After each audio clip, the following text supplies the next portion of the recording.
This is a summary of an interview Dr. Mercola posted on his health site. The blue light is in a different spectrum of visible light.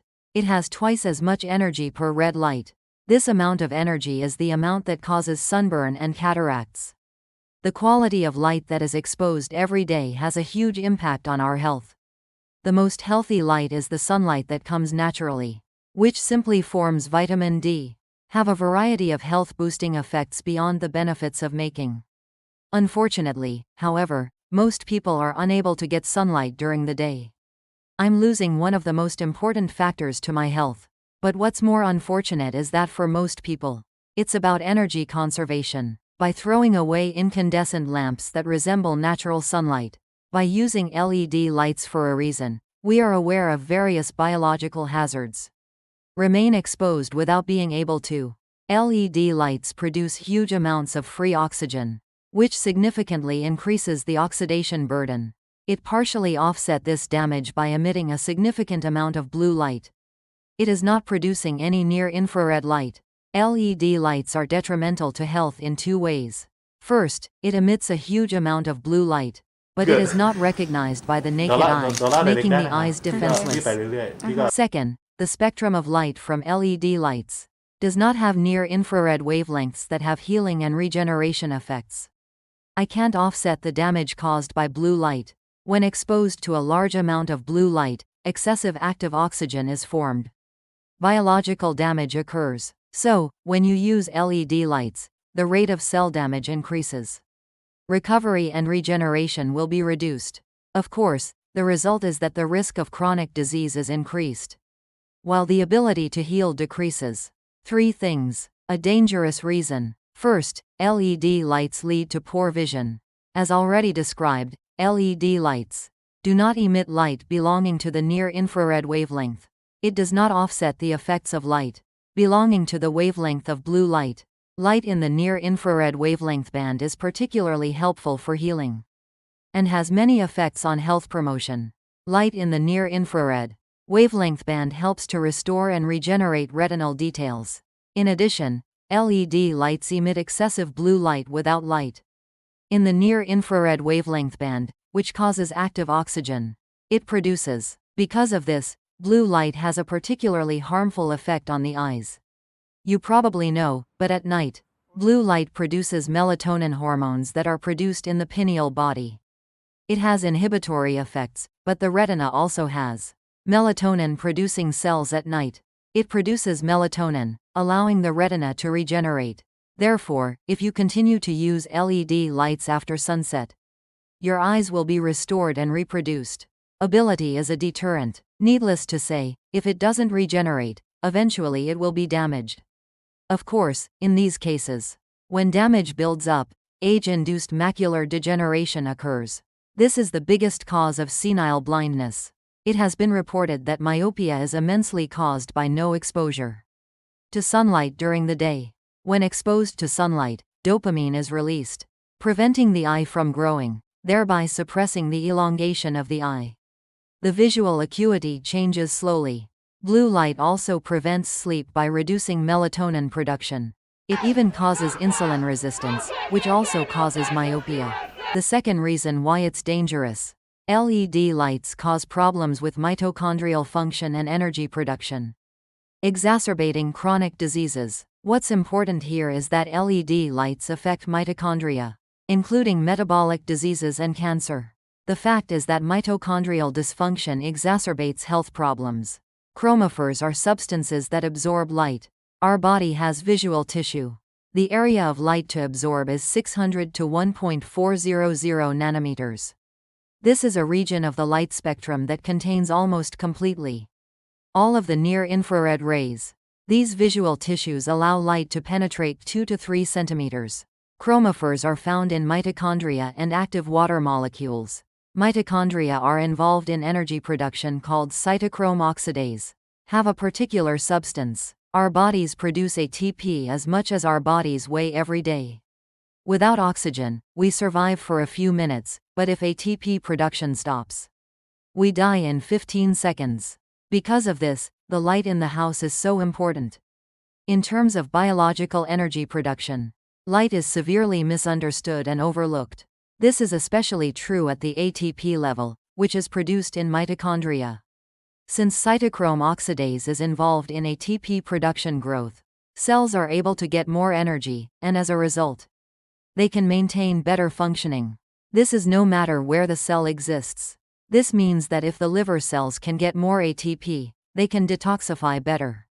In the case of skin cells, more collagen tissue can be synthesized when more energy is supplied. This is because ATP plays a crucial role in the functioning of cells. What we need to recognize here is that our body's energy production is simply about the consumption of food. It's not a dependency. To maximize the metabolic function of our body, we can eat food and make sure that our body is consistent. It means that you have to be exposed to light in the wavelength band. For this reason, in order to maintain ideal health, you must be exposed to sunlight. It is also ideal not to use LED lights as much as possible. The third reason why it is dangerous. The light from the LED light interferes with sleep.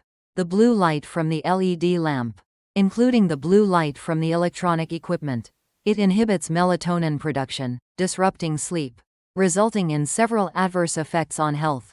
Under normal circumstances, when the sun goes down, the blue light disappears, increasing the production of melatonin. I can't help but feel sleepy. However, melatonin is exposed to blue light-rich LED lights at night. It interferes with the production process and causes sleep problems. In fact, according to the amount of blue light emitted from LED lights, melatonin production in humans has been determined. It turns out that it's a deterrent. Even 2 hours of staring at the table at night suppresses melatonin production. Fortunately, by controlling the lighting and restoring the biorhythm to the body we've mentioned so far, it can address the harmful effects of blue light. Here are 4 ways you can use it for the job. First, light in important areas, such as living rooms, is changed to incandescent light instead of LED light. Compared to incandescent lamps, LED lamps are much more energy-saving. But from a health perspective, be by no means ideal. Kitchen, living room, office, bathroom. LED lights in the same place with incandescent lights.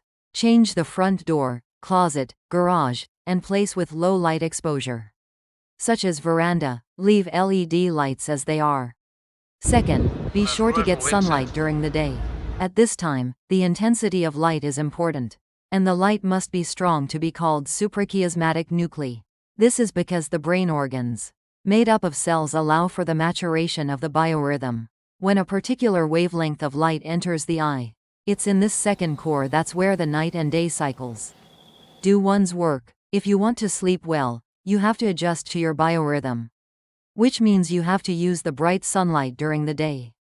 You have to expose yourself, because as much as the intensity of the exposed light and the perfection of the darkness of the night, because the pineal body produces melatonin. If you're in the dark all day, you can't feel the difference between darkness and brightness. The production of melatonin, it's not maximizing. As soon as I wake up in the morning, it takes about 10 to 15 minutes to get my biorhythm right. It's ideal to expose yourself to sunlight. This sends a strong signal to your inner biological clock. We can prevent confusion later because of the light. The next year, at around 12:30 in the middle of the country, I go out again and get sunlight for about 30 to 60 minutes. Third, avoid exposure to blue light at night. Melatonin acts as a marker for biorhythm in normal cases, at 9 to 10 p.m. It gradually increases the production of melatonin in the brain, causing sleep. However, melatonin production is suppressed when 50 to 1000 lux of light is illuminated. Wavelengths are also very important. Red and yellow light do not inhibit the production of melatonin. Blue, green, white light is suppressed. Therefore, you must avoid exposure to blue light at night. Artificial lighting with things that emit blue light, TVs, computers, and screens of other electronic devices. At night, the use of TV or electronic devices that darken the lights and emit blue light an hour or 2 before bed. I forbid you. They use yellow or red lights as night lights.